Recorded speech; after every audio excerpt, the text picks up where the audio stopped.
capitalism is not a human-friendly meme.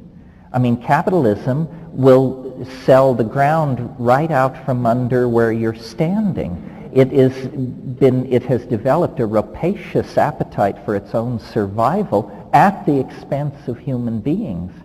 Some memes do this.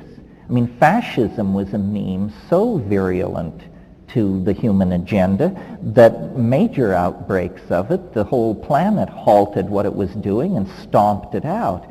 And now we have residual outbreaks here and there.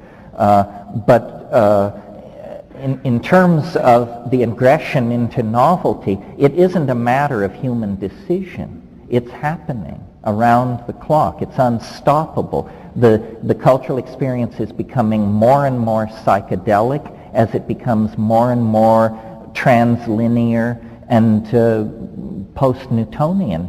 Literally, society is entering into a kind of hyperspace, or cyberspace, some people call it.